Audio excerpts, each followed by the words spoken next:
I need all the wins, yeah. Ain't no L's, I gotta get it, no call it quits, yeah. Gotta keep on moving no matter how hard it gets, yeah. Better move out the way, cause I'm coming with harder hits. My head is as hard as a brick, but I'm harder than all it is. You better move, you might get knocked out, knocked out. You better move, you might get knocked out, knocked out. You better move, you might get knocked out, knocked out. You better move, you might get knocked out, knocked out. My heart on my sleeve, stress, shield my greed. That's how I get it, success ain't no giving. Some days I don't hit, I don't sleep.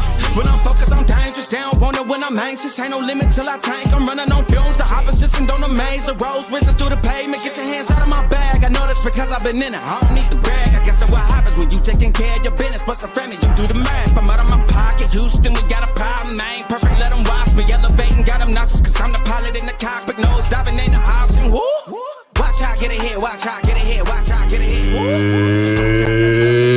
It's time! Welcome to DFS by the Numbers with your host, Brady.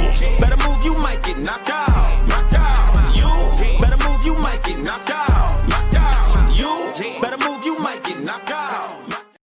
What is up, everybody? Welcome to DFS by the Numbers. These are my final thoughts for UFC Vegas 68. We have Sergey Spivak going against Derek Lewis. We have a 12-fight card to talk about, coming off of a well-needed week off. And I say well-needed because I needed an extra week to learn how to pronounce all these names. And I needed an extra week to kind of dig into all this tape. I didn't know the majority of the fighters on this card. I really wasn't keeping up with Road to UFC, but was able to get through all that. And I have bets on all 4 Road to UFC fights, so that should be fun.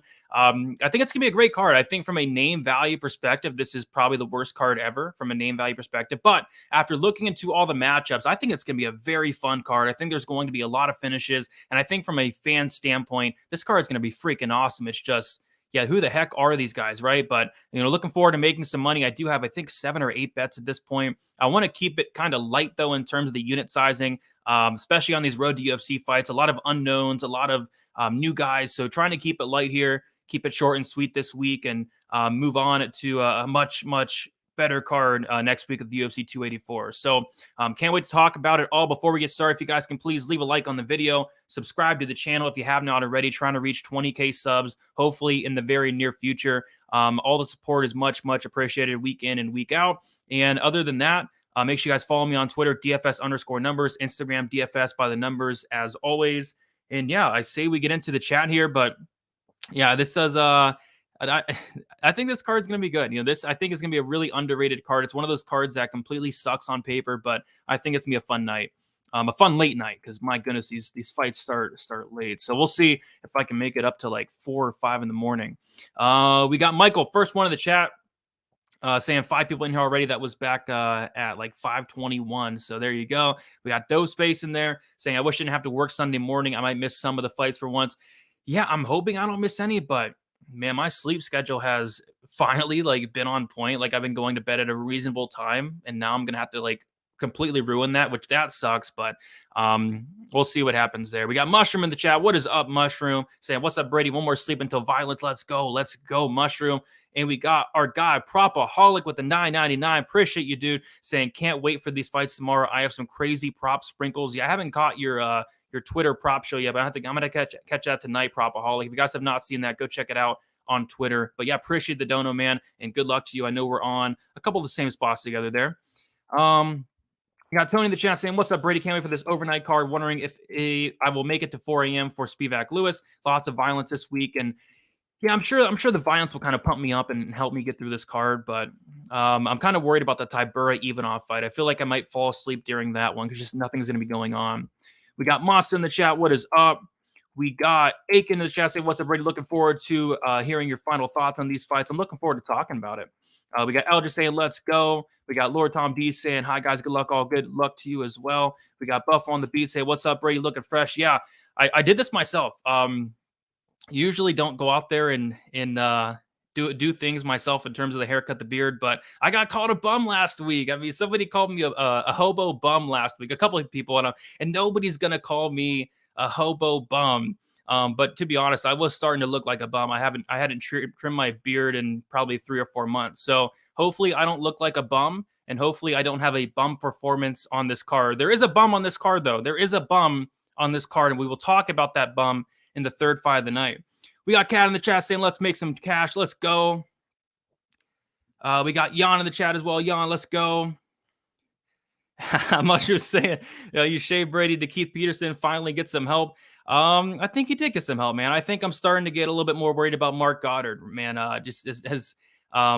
Mark Goddard with the whole Teixeira Hill fiasco. I mean, that fight probably should have been stopped like 50 times. So I think Mark Goddard is the one that needs help, and I think Keith Peterson got some help. So we got MMA Colin in the chat saying, Brady, what is up? We got Vera in the chat. We got Nick in the chat.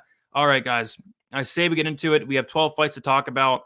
Shout out to everybody that's here live. I know this card's not great. I know a lot of people are not looking forward to this card, but I think it'll be fun personally. All right, we'll get into it.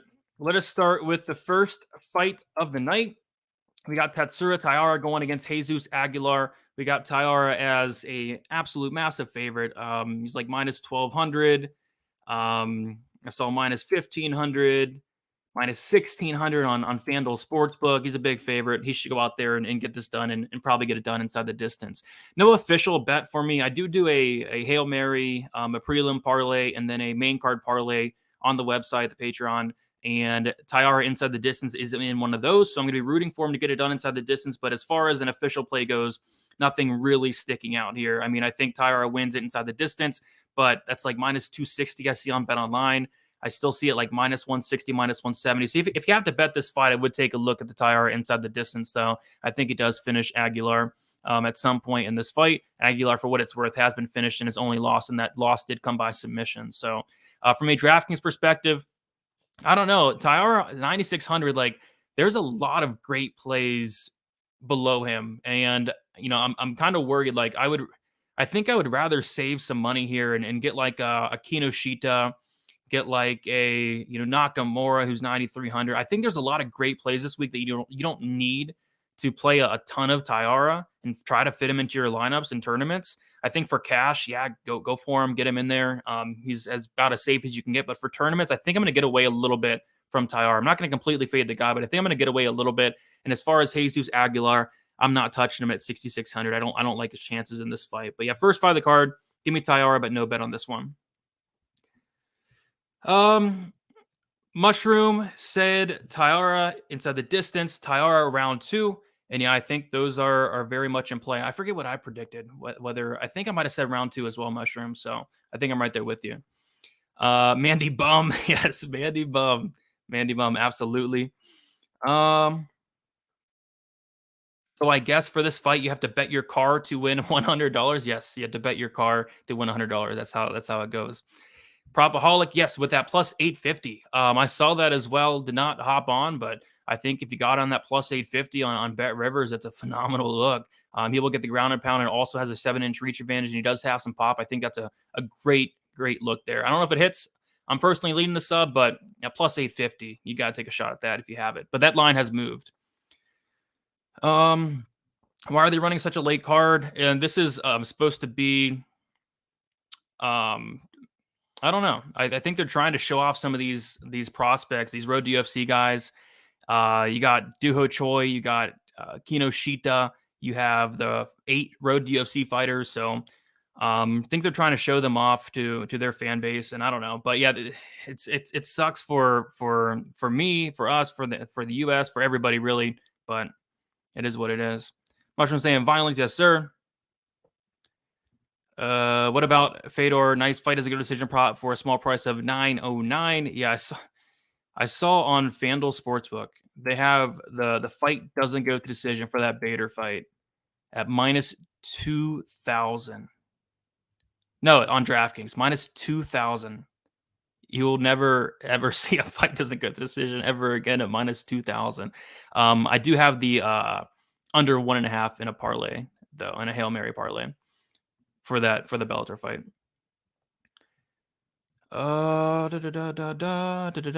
Lewis saying in high dollar single entry, he is a lock. I don't hate it. Personally, I think you could get away from it a little bit and get like a Nakamura 300 less. But if he fits, then absolutely. If he fits and you like the other guys, absolutely. And Don't we need to be careful here with Tayara? Yeah, I think so. I mean, I'm not betting the fight, but you said Gilton in the same spot 2 weeks ago, won in the second round, and that one was one of the highest scores. Yeah, that's true, but that's freaking Gilton on made. He put up like what, 126? And yeah, I mean, it's rough, man. It's rough. It's gonna be rough, but I'll get through it. We'll get through it. All right, we'll move on. We have a Jung Park going against Dennis Tuolumne. And yeah, I mean, I liked Park quite a bit earlier in the week at like minus 200. Kind of sat around a little bit, waiting and waiting and waiting. And he's at this point, he's like minus 230. Looks like minus 225. And at this point, I'm not that interested in him. I see like minus 245. I don't think Dennis is that great, to be honest. I think Jung Park has a lot of advantages in this fight. I think he's the tougher fighter. I think he has more volume. I think he's the minute winner, both in the striking and especially in the grappling. I think he has a clear path to victory with the grappling. So I love the matchup for Park. It's just the line has kind of gotten away a little bit here. Also did not mind the under 2.5 rounds. Like last week, it was at plus 150, but that just got completely smashed throughout the week. And now it's minus 145 for the fight doesn't go to decision. And I can, easily see a world where, Jung Park kind of grinds this one out. Like both guys are pretty tough. So if you got in early on the violence, I don't hate that. But those lines are kind of long gone now at this point. Like even like Sunday, like these lines are moving on Sunday. And that's kind of why I hate these weeks off, because these lines just get completely smashed throughout the last couple of weeks, and especially with them getting out the lines early. So yeah, nothing here for me. I do like Jung Park, and I like Park quite a bit. But minus 245, what are you going to do, right? On DraftKings, that's where I'll have my exposure. I think Park, puts up a lot of volume, and I think Park has a very, very big advantage on the ground. So I'll be playing a lot of Park at 8,500. And as far as Dennis, if he wins, it's probably a first round knockout. So I don't mind this fight from a DraftKings perspective, but from a betting perspective, nothing's really sticking out here at this point. They're saying the first GOAT. Yes, sir. John saying, I know you're not betting parlays. I actually have two parlays, two parlays this week. But for us listeners, can you give us your best 3-fight money line parlay? Yeah, I would not parlay any money lines on this card. I really would not. I think from a money line perspective, this card is very sketchy. But if I had to pick 3, I don't know. It'd be like Jung Park. It would be Nakamura, and then it would be. See, I don't Dalton Jung. I think it would be those 3, but I would not really parlay any money lines on this card. A lot of these fights are very sketchy. Park wins this. Yeah, I like Park a lot. Just I missed the line. Park inside the distance. I could see like a late finish there. I think it goes the distance. Well, you can get a pretty good price on that right now. Fight goes the distance is like plus 120, plus 115. And I can see a world where it does. Park inside the distance plus 200 tempting here. I got the Tayara fight as a good decision and Park money line plus money plus 112. I see you there. I like that. I think it hits. What's up, David? How you doing? Parlays. I love parlays. The more degen, the better. Yeah, I do have 2 parlays on this card. 2 violence parlays, Mushroom. So I know you're gonna like those. But we'll move on to the next fight, and we have the people's main event. We have Ji-Yeon Kim going against Mandy Bum. And I said there is a bum on this card, and that is Mandy Bum. But my goodness, Ji-Yeon Kim is minus 275. Ji-Yeon Kim is minus 275, minus 280, minus 295. And I never thought I'd hear these words come out of people's mouths this week, but I've heard people say that, they're going to put their house on Ji-Yeon Kim. They're going to put their mortgage on Ji-Yeon Kim. I've heard people say that Ji-Yeon Kim is a lock this week, and that's disgusting. Ji-Yeon Kim is 1-4 in her last 5 fights. All she does is punch the air. Her nickname is Fire Fist, but it should be Missing Fist because she has like a 30% accuracy. This is a terrible fight. This is a fight I'm not betting on. I'm not laying minus 300 on Ji-Yeon Kim. And on the flip side, I'm not betting Mandy Bum. It's an easy pass, the easiest pass of the year. And I'd be shocked if there's a pass that is this easy to pass on throughout the rest of the year. Jung Kim is 1-4 in her last 5 fights. She always goes to close fights, and she's minus 300. That's terrifying. I mean, she should win, but my goodness, don't put your freaking house on her. Like, why? Why would you do that? Why would you put your house on Jung Kim? I don't get it. I hope they're really not doing that. I hope they're just talking, but don't. Be careful. Pass on everything. Pass from a betting perspective, pass from a DraftKings perspective, and quite frankly, pass on even watching the fight. This fight is going to be on around 11 o'clock at night, and I'm trying to figure out something that I can do during this fight at 11 o'clock at night. Maybe I'll go on I know it's cold, but maybe I'll go on a freaking walk, because anything would be better than watching this fight. Maybe I don't know. Can't be making dinner that late. Give me some idea. Like, what can I do instead of watching this fight? Maybe take a shower? I don't know. But I'm not watching this fight. This is awful. It's just terrible. It's just a big pass. No. Jung Kim should not be minus 1,200 against anybody. She's not good. I know Mandy Bum is not good at all, but there's a rule that I've been following, and that rule is don't fade a bad fighter with a bad fighter. People are fading Mandy Bum with Jung Kim, but Jung Kim's 1-4 in her last 5 fights. It's terrible. Bum versus Air Fist pass. Yeah, it's a big pass. Jung Kim is a beast. You gotta be kidding me, dude. Gotta be kidding me. Kim is also awful. I have some Bum on. I love how you guys are calling her Bum. Bum on DK 7,200. We'll go to decision, and the judges hate Kim. If you're forced to bet this fight, it's probably going to be on Bum, but how are you going to bet on the Bum? She beat Priscilla Cachoeira. Yeah, I thought so.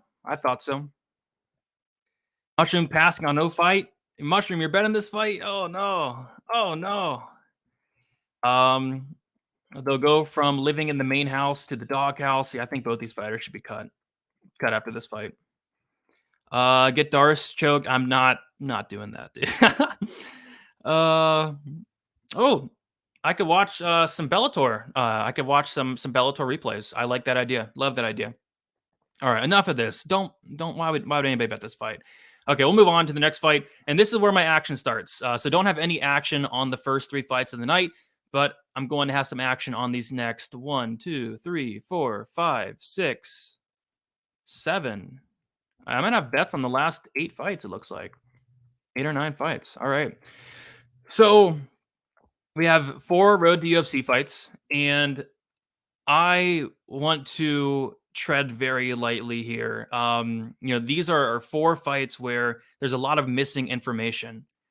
There's a lot of missing information where we have 8 fighters who we don't know a ton about, 8 fighters who have not fought the best competition, but there are some spots I do like, and there are some violent spots that I do like. I think from a money line perspective, I'd be careful with these 4 fights, but from a violence perspective, I like a lot of violent spots on this card, and I like a lot of violent spots in these 4 road to UFC fights. So the first bet I do have is the fight doesn't go to decision in the Hung Sung Park Sung Guk Choi fight, and I got that at plus 160. The reason being is this line just doesn't make much sense to me, because Hung Sung Park is a favorite.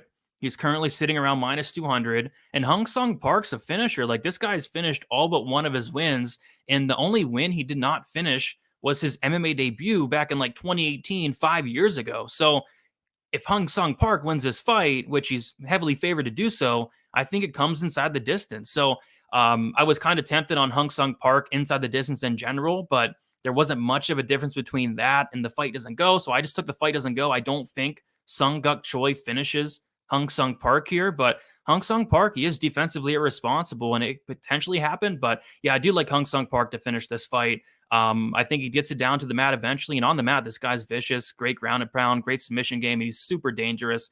Sung Guk Choi, he does slow down as the fight goes on as well. So I could see like an early finish for Park. A lot of his finishes do come early, and I could also see a late finish as well. So I do like Park here, but I do like that fight doesn't go to decision at plus 160. I have a half a unit on it. Like I said, I'm going light on these road to UFC fights, and this is a half a unit light on this one. From a DraftKings perspective, I'm not touching Choi because I don't expect him to, first of all, win this fight. And if he does win it, I think it's going to be like a grinding, like awful, terrible type fight. So at 7,800, I don't really love him, but I like Park at 8,400 quite a bit. I don't think anybody's really going to have him, and I think he has a lot of finishing upside. Like, this guy's a finisher. So give me some Park on DraftKings, and then give me that fight doesn't go half a unit plus 160. Let's go Brady. Let's go. Choi money line plus 185. Where's that sitting at right now? Plus one. Yeah, he beat some line movement there. I'm personally on the other side, but on these 4 fights, nothing's wrong with taking some shots on these dogs, I'd say. Sarah saying, hello from Mississippi. Hello, how you doing? I bet the Denise Park to end in round 2. I could see it. I'm liking Park round 2 sub plus 1,400. Why did DraftKings decide the DFS player swap during the event is a bad idea? Well, they completely messed it up, and I don't want to trash DraftKings here, but they completely messed it up. What card was it? But I remember I just got like completely screwed that card. I was hoping for a refund, but didn't really get one. But yeah, I got screwed because they had the Gilton Almeida fight was you were able to, take fighters in and out of your lineups during that fight. And I just sat back, not cheating basically. And I got kind of screwed for it. It was just a big mess, a lot of problems with it. So they took it away. What's up, Travis? Saying, what's good, Brady? Hopefully everyone has a great weekend. Yeah, hope so. I think it's going to be a fun weekend. It's going to be a very fun weekend. Lloyd saying, can you scroll back over to the methods of victory and losses stats, my man? Of course.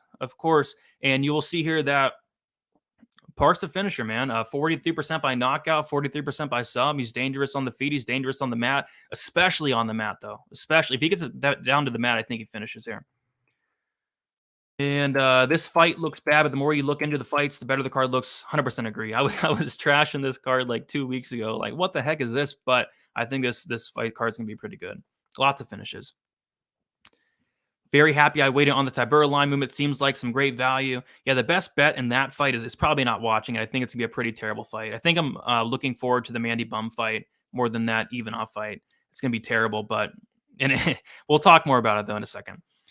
All right, let's move on. We have Rinya Nakamura going against Toshiyami Kazama, and this is my favorite prospect on these 4 Road to UFC fights. We have Nakamura. This guy's an animal, man. I mean, this guy, not only is he a world champion wrestler, love the dude's wrestling, his entries, very strong, physically strong guy. But what kind of impressed me and it stuck out the most was this guy's power. Like, this guy hits like a freaking truck. This guy's no joke on the feet. And I think stylistically, this is a terrible matchup for Toshiyama Kazama, who wants to get the fight down to the mat. So, yeah, nightmare matchup. Like, is Kazama going to go out there and take down Nakamura, world champion wrestler? No, probably not. Even if Kazama's forced to strike with Nakamura, it's going to be a very rough and quick night for Kazama. And I think that's what's going to happen. I like Nakamura to starch Kazama and do it in the very first round. So I do have a bet here. I got the under 2.5 rounds at minus 155. I only put a unit on it just because, again, I don't want to go crazy on these road to UFC fights. I typically would go a little bit heavier on that, but went about a unit on it. It's around minus 175, minus 180 right now. I think violence is the answer in this fight as well. And I think Nakamura gets it done in round 1. I even don't hate like the under 1.5. Like, I think it's early. I think it's a really, really bad matchup for Toshiyama Kazama, who is a phenomenal grappler. Don't get me wrong. It's just, how's he going to get it down to the mat? Is he going to pull guard? Good luck with that. But yeah, Nakamura, I think is the real deal. I see why he is the biggest favorite out of all the road to UFC guys, and I think he does finish this one early. From a DraftKings perspective, I like Nakamura a lot at 9,300. I think he has first round finish upside. And then as far as like Kazama at 6,900, I don't think he's the worst like cheap dart throw in the world, just because if he does get the fight down to the mat, he is a very dangerous grappler. But I think more often than not, Nakamura does go out here and Nakamura knocks this guy out in the first round. So give me Nakamura really high on this guy, and I'm curious to see how he looks in this fight and going forward. Tybura lock, absolutely not. High bet, Ivanov to go the distance with Marcos. Oh, there you go. From 2 weeks ago, right? Tatsuro is a lock, mate. Yeah, nothing's a lock. Nothing is a lock, but Tayara should win. Absolutely. Dylan saying Nakamura. I have Nakamura in the first or second round, minus 110. That's a beautiful line there. There's a very beautiful line there. I would be on that as well if I had it. Probaholic agrees. Nakamura inside the distance. Nakamura round 1, round 2. Violence, I'm right there with you. I'm on that under. I'm on that under. And I think he does get it done early. All right. Let us move on to the next fight. So I have 2 violence parlays. Mushroom, you're going to like it. Violence and parlays. And this is the first leg of the violence parlays. I'll go over them at the end, but I do have some type of violence parlayed in these next 2 fights, actually. We have Jung Lee going against Yi Za. And this is kind of feels like the last matchup, right? Where Kazama needs to get the fight down to the mat to have any success at all. And I think that's the same thing for Yi Za here. But unlike in the last fight, I think Yi Za is going to have a easier opportunity to get the fight down to the mat than, say, Kazama is against Nakamura. So I don't like the money line here for Jung Lee. He's a really big favorite. But what I do think is when this is on the feet, I think Yi Za is screwed. Like Jung Lee is no joke on the feet. This guy hits like an absolute truck, had 2 early finishes on the road to UFC. And if Yi Za is not able to get the fight down to the mat, I think he's getting knocked out very early. With that said, if Yi Za gets the fight down to the mat, he's a very dangerous grappler. And this is another spot where we can take a look at these violence numbers here for this one.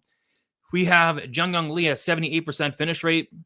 And then Yi Za in a 24-fight sample, a 76% finish rate, about half of those coming by submission. And then we also see that Yi Za did get knocked out. I think it was like 2 or 3 fights ago, maybe. And then he also has been submitted. So I personally think it's a rough matchup for Yi Za, I think. But if he's able to get the fight down to the mat, he very well could have success. It's just on the feet, I think he's in big, big trouble. Like, I think Yi Za has nothing on the feet for Lee. And Yi Za is not like a terrible striker. It's just he's very hittable. And he can be knocked out and he can be cracked. And I think Lee hits like an absolute truck. So another fight where I do like violence. I have the violence parlayed in a parlay. We'll talk about those at the end, but I like Jung Lee to get it done. And I'll say in the first round here, from a DraftKings perspective, I love this fight. I don't think it's going to be crazily owned just because a lot of people don't know who the heck these guys are. But Jung Lee, I think he has knockout upside. And Yi Za, if he wins, it's going to be, the wrestling, the grappling, getting it down to the mat, getting a submission. So I think it's a great fight to target on DraftKings. But from a betting perspective, I'm going to be parlaying up some violence there. Ivanov didn't look quite right at the weigh-ins, had a little grimace on his face and a little limp. Nothing caught my eye, but wouldn't shock me to see either of those happen. And yes, sir, Travis, I will always run a recap. Always. And then Mushroom saying Choi KO round 2. You're getting ahead there, Mushroom, but yeah, I think those are very much on the table. Yi Za, the money line. Yeah, I mean, I don't hate people taking shots on these money lines. Like, how can you trust Jung Lee at minus 235? How can you trust Hung Sung Park at minus 190? I don't hate people taking shots on these dogs on the road to UFC fights, but I personally think he gets knocked out, but I mean, it has a path to victory. Gadar saying, I love you, Brady. Such a professional. Always a pleasure to join the chat. Really do appreciate the kind words there. Love the potential for violence this card. I think it's going to be a very violent card. Name value sucks, but violence, if you like violence, you're going to love this card. Rick saying, yo, what's up? What is up? Brady got a 3-leg for Bellator. No, I don't. I looked into a couple fights. I actually looked into the main event, and I like the under. Well, I did like the under before it got completely smashed. I think it's like minus 275 now. But other than that, I think I looked into maybe one other fight and not really much stuck out. I wanted to keep it to UFC like always. We talked about one earlier. Like I said, I wouldn't parlay up really any money lines this week, but if I had to, it'd be Park, Jung Park, that is, Da Un Jung, and then Nakamura, but it's not something I would do personally. Staying away from the money lines here. Saragih fight of the night. I like it. Sick card for entertaining fights, except a couple. Yeah, like the Tybura fight's going to freaking suck, and then the Kim fight, obviously not going to be fun. Not going to be fun. Hey, what's up, Kiwi? How you doing? All right, guys, we have 154 of you in here, which is awesome on a card like this. Was not expecting this much support, but I guess you guys are excited for it. You guys are excited for some Jiyeon Kim, Mandy Bum, and I like it. So hit the like, hit the subscribe. Do appreciate you guys a lot. Tomorrow, going live 9 p.m. Eastern time, late stream for best bet 1 hour prior to the prelims. And we're going to have Johnny K picks. We're going to have Blood Money, and we are going to have Addicted to Combat Patrick, and then myself. And we're going to see, who can climb the standings in the best bet competition for the year. Right now we have Lou Betcha sitting at number 1. And right now we have myself sitting at number 2. I forget who's number 3. I think it's either Wheezy or Gordo, but curious to see how that competition goes throughout the year. All right, guys. All right. We have Anshul Jubli going against Jekka Saragih.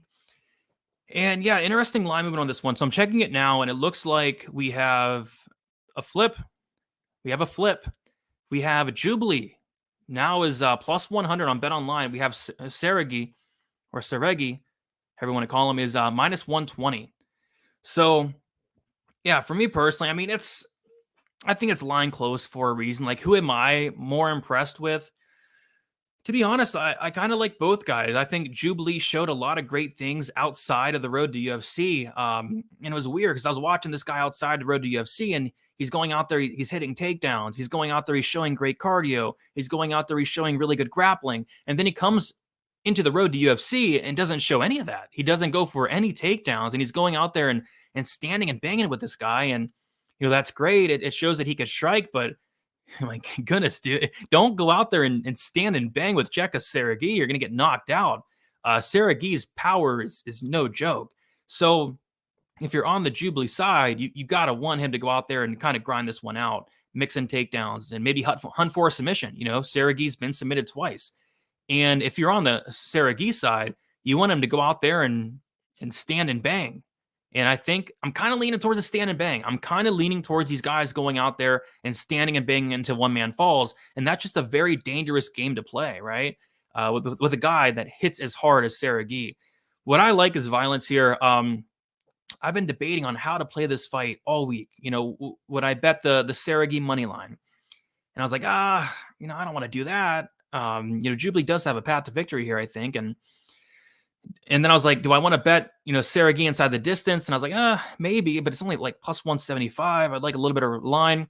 And then I ended up just parlaying up the fight doesn't go to decision. I think it's a very violent fight here. And the reason being is, did you guys see the freaking face-offs? Like, that was the most intense face-off probably of the year.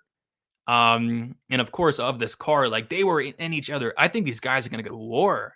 And going to war with Jekka Saragih is just not a good idea. This guy is so dangerous, has a ton of power, and he carries that power late into fights, which is even more dangerous, right? Like, he got a 3rd round finish on the road to UFC fight. So you see it right there. Jekka Saragih, 92% finish rate. He's been to decision 1 time in 15 fights. He's been submitted twice. So Jubli, if he's able to get the fight down to the mat, maybe he does find that submission. He did show some grappling outside the UFC, right? Or road to UFC. And then on the feet, when this is on the feet at any point in time, like, Saragih is going to be live for the knockout. So I took the fight doesn't go to decision. I have it in a parlay. And we'll talk about my 2 violence parlays at the end, but this is one of those legs. From a DraftKings perspective, I actually ended up getting a lot of both sides here, but especially on the Saragih side. I think Saragih has most of the finishing equity. But I think Jubli, if he wins, I'm expecting takedowns, control time potentially. So I think both sides are in play from a DraftKings perspective. I actually think this fight is pretty important. And after seeing these guys face off, I'd be shocked if this fight was boring. Like, are they going to go out there and look at each other for 15 minutes? Doesn't look like it. Does not look like they are. So give me violence here. I think there's going to be violence in all 4 of these road UFC fights potentially. I think that there really is. And I think they're all fun. I think they're all great, fun matchups. Is it the best? Are they the best fighters in the world? No, they're not. And I'm only really excited at seeing, Nakamura in the future. And maybe, really just Nakamura was the one that impressed me the most. But from a fan standpoint, these 4 fights are going to be freaking awesome. And I think a lot of these guys are going to get some fans after these fights, I think. So yeah, give me violence here. I'm parlaying if the fight doesn't go. And we will talk about with what at the end. Probaholic saying Jubli money line, minus 115. He's better everywhere. I wouldn't say on the feet. Like, on the feet, I think he's probably the more technical striker. But on the feet, man, Jekka has some freaking power. But I do think he has a path to victory. I can see reasons for both sides and why people would want to bet both sides there. I think Lewis KO Spivak. I'm rooting for Lewis to get back on track. Yeah, I mean, if he loses this fight, he might be gone. I mean, he's not done well as of late. I think he's lost like 2 or 3 in a row. Jubli for me. Mushroom saying fight doesn't go to decision. Yeah, I think that's a solid look. Man. Jubli round 2 sub, 2,800 and round 3 sub plus 4,800. There you go. Goodness. Those would be crazy. Fight is good decision. Violence is always the answer. On this card, I think it is, dude. Like, I hate the money lines on this card, but from a violence perspective, I expect a lot of finishes. Any prize picks? So I did do a quick prize picks video on Pub Sports Radio if you guys want to go check that out. But just off the top of my head, I like the Tybura over in significant strikes. I don't know if it moved at all. I like the Kim over in significant strikes. I like the Tybura under in fantasy points. I liked I think it was Nakamura under in the strikes. I like the Nakamura under, I think it was like 9 minutes, something like that. Yeah, there's a lot of spots sticking out on prize picks. If you guys have not checked that out and you want to take a look at some prize picks, I did post a breakdown on Pub Sports, and I do that. I do that weekly. Jubli for the win. 4 of 6 Jubli fights did not go the distance. Ejections of the distance might have more value. And I agree, but I just kind of want to cover both sides there. I was really tempted on Saragih inside the distance, and I do have that in a parlay, a DGM parlay. But I think I guess just Saragih getting sub twice kind of scared me off of that. Martin saying, I came in late. What outcome did you predict for the Hung Sung Park submission TKO? I'm going to say submission. I'm thinking like sub, because if he gets the fight down to the mat, the guy's legit. All right, guys, we'll keep moving on here. We're going to start the main card. We have Yusaku Kinoshita going against Adam Fugitt. And we're kicking the main card off with some freaking bangers. Like, I'm looking forward to 4 out of 5 of these fights. And you can probably guess the one where I could just really, really care less about. But yeah, this is going to be a fun fight. I mean, both these guys, they come to bang. Kinoshita's no joke on the feet. This guy hits like an absolute truck. And Adam Fugitt in his UFC debut, and before that, you know, he just doesn't have a great striking defense. I believe it was like, 45% striking defense in his debut. He's there to be hit, and you don't want to be hittable against a guy like Kinoshita. So on the feet, you know, I think Kinoshita has a great opportunity to find a knockout here, but Fugitt's going to have a path here, and that path is going to be the wrestling, the grappling, and Fugitt's very dangerous in his own right. Like, Fugitt's not only dangerous on the mat, but we've seen him go out there and knock guys out on the feet. Like, Fugitt has a ton of power. So gonna keep the trend going, the trend of violence. I love violence here, and these violence lines aren't like at a crazy price, kind of like I expected. Like, this was my second bet of the card, and I was expecting this line to get just completely smashed because I bet it last week. So these lines have been around for a while. I got the under 2.5 rounds at minus 130, and I have 1.5 units on that. And the line, it just hasn't moved much. I still see the under 2.5 at like minus 140. Minus 150. And I'm not really sure why. Like, Kinoshita's never been over 2.5 rounds. We could take a look at the violence numbers here. Kinoshita's never been over 2.5 rounds, 100% finish rate. He lost by DQ in his only loss, but yeah, never been over 2.5. And then Fugitt's been knocked out twice in his 3 losses. Fugitt has an 88% finish rate. I think it's another really good violence spot. Probably my second or third favorite violence spot on the card. From a DraftKings perspective, I like Kinoshita here at 9,100. I think he's very much in play. I think he's, cheaper than a Tayara, and I think he has first round knockout upside. And then as far as Fugitt goes, I don't hate a punt on Fugitt just because if he does get this fight down to the mat, maybe he does have some success. So yeah, Fugitt at 7,100, I don't think is the worst punt play in the world. I think it's a great fight to target overall, but I do expect Kinoshita to knock out a very hittable Adam Fugitt at some point in this fight, whether it's the first round or the second round. I think he does land something big and put him out. But yeah, I mean, I think Fugitt's getting a little bit disrespected. I mean, these odds are kind of wide, like minus 350, because Fugitt does have a potential path here with the wrestling, but I personally do think he gets knocked out in this one. But yeah, should be a very fun fight to kick off the main card. Probaholic under 2.5, minus 125. Yeah, that line was out there like last week. I didn't get on it. Forget which book it was at, but yeah, great line there. I like it a lot. I know a lot of people that got on that minus 125 there. Kinoshita round 2. I'm thinking round 1 myself. I'm hoping so too. I am hoping so too. No, I'm pretty sure sweeps have always been 5 points. Pretty sure. How many UFC events have you been to? I've been to 3, but I'm gonna be going to 2 in March. I'm gonna be going to UFC 285, and I'm going to be going to UFC San Antonio. And I potentially heard like they might be doing like a card in Miami. If they do a card in Miami, I'll be going to that one as well. So I'm trying to go to a couple cards each year at this point. Kinoshita inside the distance fight is a good decision. Under 2.5 violence, right there with you. Right there with you. Fugitt. Fugitt. Definitely looking forward to this card from a fan standpoint right there with you. Let's hit some bets too. That is always the goal. That is always the goal. I'm taking a second mortgage out for Kinoshita first round KO. Hey, well, it's better than taking a mortgage out and betting it on Jung Kim, like I've heard like a couple people say this week. So not a good idea, Martin, but better than laying it on Jung Kim. Jan agreeing with the violence. All right, guys. I'm really looking forward to this next fight. Duho Choi going against Kyle Nelson, and why not? Let's do some more, guys. Let's do some violence here. Duho Choi coming back from a 3-year layoff, and what I like about Duho Choi, and I'm so glad he's back, and I hope he can stick around. Is he's never in a boring fight. Duho Choi is never in a boring fight. This guy is always down to go out there, to stand and bang, to go to war, and I don't see anything changing here. I have some serious concerns with Duho Choi, though, and I would not lay the minus 200 with Duho Choi. I would not lay the minus 200. And the reason being is 3-year layoff. He's not won in 6.5 years. Almost 7 years since Duho Choi's won it. And on top of that, I mean, he's hittable. He's hittable. He can be knocked out. He's defensively irresponsible. And like I said, he's down to go in there, get into a brawl, get into a war. I question the chin at this point. He's been knocked out in his last 2 fights. Had that absolute war with Cub Swanson where he almost got knocked out a couple times. It's just not something I would personally lay minus 200 on.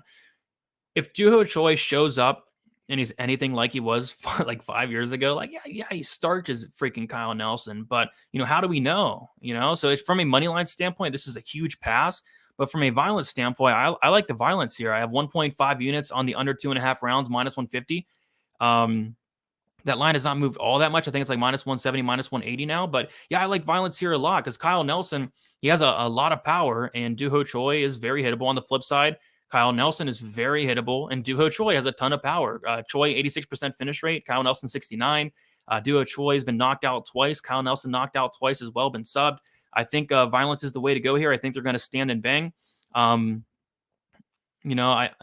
Maybe Kyle Nelson goes out there and tries to wrestle. If he does, he's probably getting knocked out because it's not going to work. I think Kyle Nelson's best bet is going out there and striking with this guy. So yeah, give me violence. I'm on the under here as well. From a Draftkings perspective, I love this fight. Duho Choi, 8,600. If he wins, I think it's inside the distance. Kyle Nelson, 7,600. If he wins, I think it's in the first round because his cardio sucks. So yeah, I love it from Draftkings. Love it from a betting perspective, and I love it from a fan perspective. This is my favorite fight of the night. Get Darkstroke saying, I remember when Brady was sure Kyle Nelson and Jai Herbert wasn't going the distance. That is true. That is very true. And Jai Herbert went out there and fought. I thought both guys fought really scared. And that was on the same card where I was sure that Paul Craig Volkan Oezdemir wasn't going the distance. So if one of those fights finished, it would have been like an over 10 unit night for me on that card. Still had a good card, but that spot did hurt. But what I did was the next time Paul Craig fought, I went right back to the same process against Johnny Walker, and I smashed the under 1.5 rounds. And look what happened. Johnny Walker went out there, cashed a very big ticket for me. I was huge on the under 1.5, and I like the under 2.5 here. So I don't let like past outcomes really affect my analysis for like every fight's different, right? So yeah, that happened, but yeah. Major bounce back for Choi. Violence. Yeah, I'm curious to see how he looks, man. Choi KO round 2. Propaholic saying Choi KO 2 plus 750. Round 3 KO is plus 1,400. Saragih plus 175. Yeah, I was considering that. Choi by early knockout. I don't know, man. It's a big fade for me. We don't see Choi for too long. Nothing's wrong with fade in this fight, man. Like, especially, I'd caution anybody like laying a minus 200 on somebody you haven't seen in so long. But yeah, give me violence. I think somebody gets served here and gets served pretty early. I think I remember seeing that. That's a banger of a fight. I think Klein's gonna beat the crap out of him potentially. That's a fun fight. That is a very fun fight. All right, let us move on. Yeah, the problem with that is I think Kyle Nelson has like a round of cardio, but maybe like an early round two. Maybe an early round two. All right. Let's see what we got next. Okay, yeah, man. Marcin Tybura, Blagoy Ivanov. This is the most highly debated fight of the night, which is shocking because this fight is horrible. This fight is terrible. And man, I don't even know what to say. Like, this fight's gonna suck. I mean, this fight is heavily favored to go the distance. It's like minus 200 to go the distance. Minus 190, minus 205, right? It's going to be sloppy. It's going to be greasy. It's going to go to decision. It's going to be close. The judges are going to get it wrong, like always. I want nothing to really do with this fight. I'm fading it on DraftKings. I think it's pretty safe to do so. I just don't see much going on. Like, these guys, I don't see much in terms of the grappling for either guy. I don't really see either guy getting a finish. I do unfortunately have a bet here. Unfortunately. And the bet I do have was Blagoy Ivanov finish only plus 120, half a unit. I don't expect it to hit, but I also don't expect it to lose. I think it's going to push. But if there's a finish in this fight, I mean, you're not finishing Blagoy Ivanov. You're just not. The guy's next level tough, one of the toughest, most durable guys at heavyweight. Whereas Marcin Tybura, he has been finished multiple times, 4 times to be exact, by knockout. And Blagoy Ivanov, he used to be a good finisher. Back in the day outside the UFC, this guy had a ton of finishes. Hasn't really shown anything in the UFC from a finishing perspective, but, who knows? I mean, this fight, I'm not looking forward to it. But yeah, half a unit, finish only, Blagoy Ivanov, it's on DraftKings. I think it's still plus 110. I'm worried because I wanted to stay up for all 12 of these fights, but I think this is the one where it's going to just put me to sleep. But I'll try to power through it here. But yeah, give me Ivanov for the upset, but I have no confidence in this fight at all. All right. Ivanov by front choke plus 1,300. Is that on an MGM? Like, you could predict the actual sub, or is that just Ivanov by sub? Going Tybura by decision. Yeah, if you like Tybura, I think decision route's to go because you're not finishing Ivanov. Tybura was looking good at weigh-ins, I suppose. He looked like the bigger fighter. This should have been on the prelims. I agree. Fight to end in split decision. I agree. Ivanov by decision. It will put me to sleep and I'll miss the rest of the fight. Agree. That's just by sub plus 1,300. Yeah, to be honest, it would shock me, but I'm rooting for it. I'm rooting for him to get a finish, but I'm not really expecting it. Johnson, I bet Tybura here. Ivanov has 2 fights since 2020. Tybura has won 6 of his last 7 fights. Yeah, he's looked good. Only lost to Volkov close decision. He has a bad chin, but Ivanov has no power. I think Tybura by decision plus 180 is way off. Yeah, for sure. All right, guys. We have 2 fights left. We have Da Un Jung going against Devin Clark. And then the main event. So we'll start with Da Un Jung, Devin Clark here. And I do have a bet on these last 2 fights. So I like, I really do like Da Un Jung in this matchup. I think he's going to be the much bigger fighter. He's very physically strong. And then on the feet, it's going to be Da Un Jung all day for me here. Devin Clark, he gets hurt in every single fight he's in, right? Like, he's getting hurt all the time. He's been knocked out 3 times. He's been finished in 6 of his 7 losses. I really like Da Un Jung in this matchup, and I like him to finish the fight as well. So what I do have here is a bet on Da Un Jung inside the distance, half a unit plus 120. That line has moved throughout the week. I think it's like minus 105 now. If you do like Da Un Jung at this point, I would look at the inside the distance because his money line just got smashed throughout the week. Da Un Jung is now like minus 255, minus 265. Yeah, I think it's a rough matchup for Clark. I think for Clark to have success here, he's going to have to get the fight down to the mat. And for one, I kind of struggle to see him doing so against a guy as physically strong as Jung, who has shown, solid takedown defense. And then for 2, Devin Clark doesn't really wrestle as much as he should. So if he doesn't wrestle here, I think he gets starched. Yeah, give me Dalton Jung here. From a DraftKings perspective, I like Dalton Jung 8,700. I think we're getting some value there at the $8,700 price tag. As far as Devin Clark, I don't have much of him personally, if any at all. But if you want to play Devin Clark just because maybe he lands something big, I don't know. But he's not a finisher. I think he has one finish in the UFC, and it was against William Knight, who's not great. But yeah, Dalton Jung for me. Dalton Jung inside the distance, half a unit, plus 120. Jung KO, Jung inside the distance. Yeah, I'm right there with you with the inside the distance. Varsan Violence.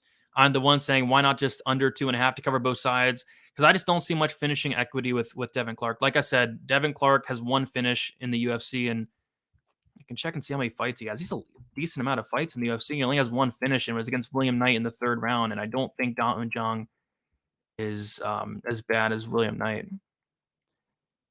Why on UFC stats do they call him Da Woon, Woon Jung? I don't know what that's about, but Devin Clark has 1, 2, 3, 4, 5, 6, 7, 8, 9, 10, 11, 12, 13, 14 fights, and it looks like he has, one finish in 14 fights. I'm not overly concerned about Devin Clark getting a finish here. I think if Devin Clark wins, it's probably a greasy decision. Violence is the only way. Jung is my most confident pick of the card, and I can agree with that. I think I'm right there with you. Clark will be shooting for the legs early to no avail. I think Jung walks him down and finds an early finish. I agree with everything you said. Clark is much smaller. Yeah, we saw at the weigh-ins as well. He's much smaller. Jung is a real 205er, and you saw it at face-offs. Yes, sir. Clark has pillow fist. I agree.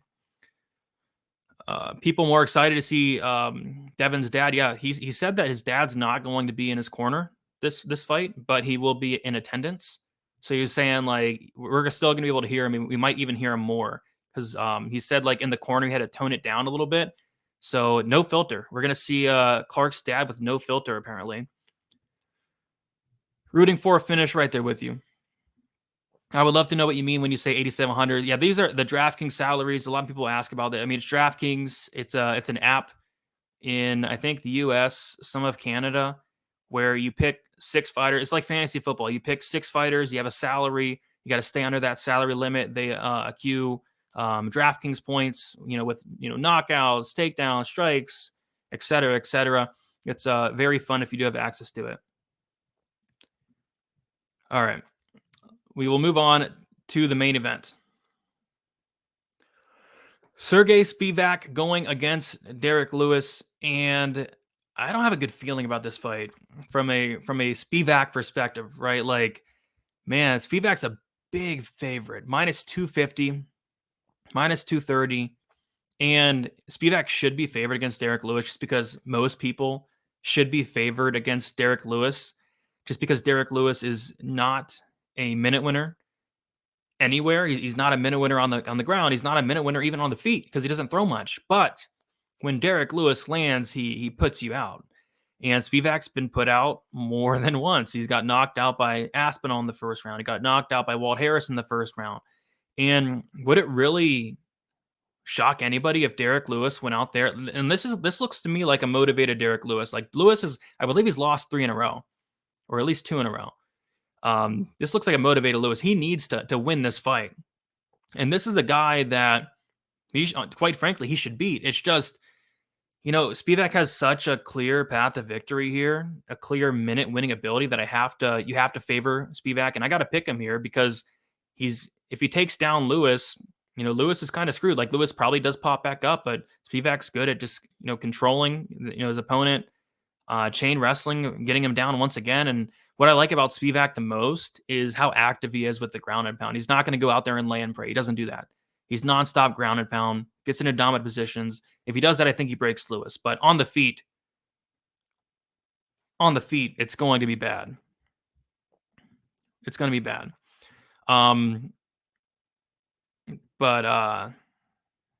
Anyway, yeah, it's going to be bad on the feet for Spivak. I mean, I think he can win minutes on the feet, but it's going to be that big power. I mean, it only takes one from Derek Lewis. So this fight, I have a bad feeling about this one. I would not recommend laying minus 250 on Sergey Spivak.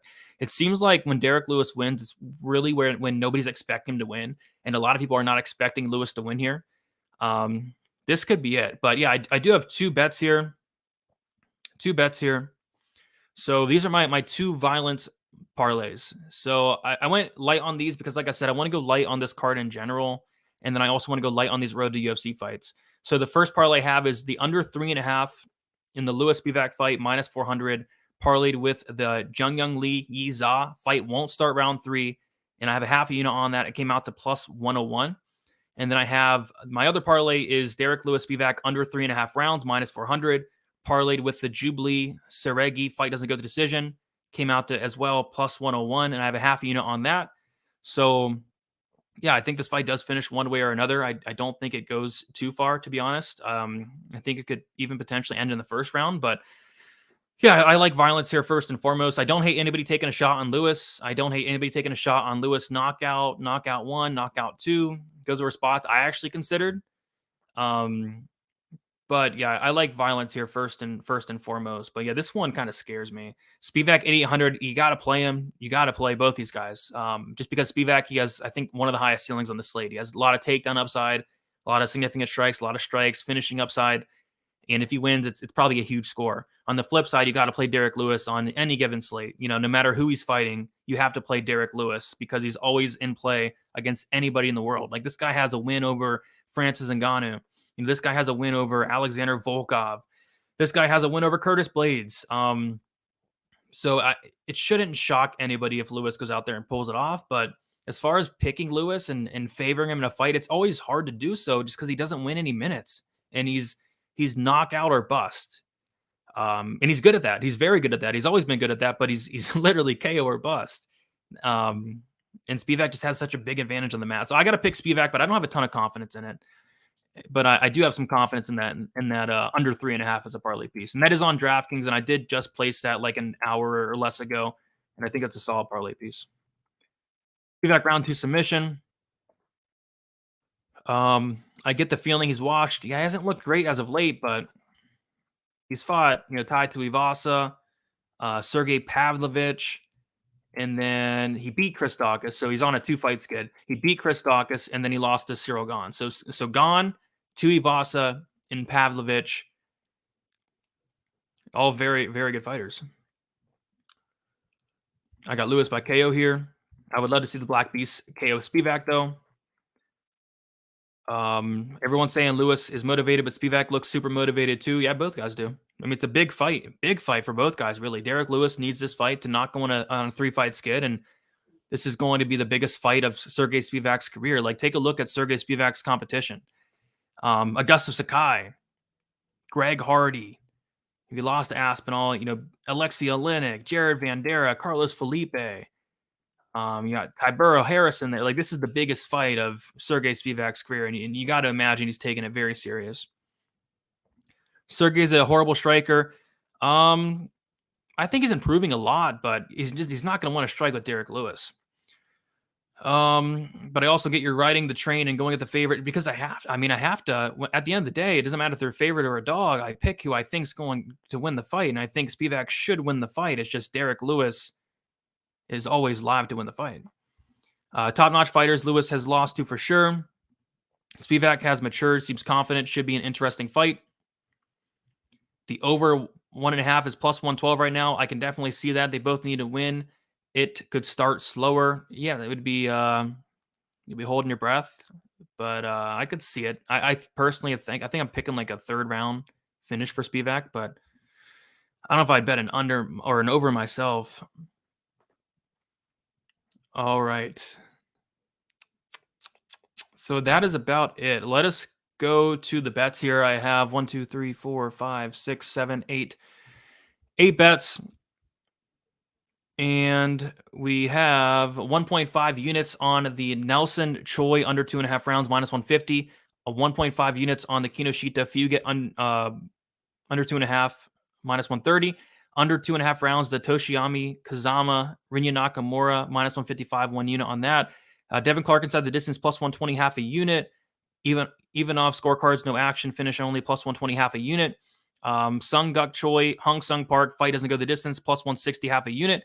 And then my 2 violence parlays, Lewis Spivak under 3.5, parlay, but the fight won't start round 3. In the Yi Za Jung Young Lee fight, plus 101. And then half unit on the Spivak Lewis under 3.5, minus 400, parlayed with Jubli Saragih, fight doesn't go the distance, plus 101.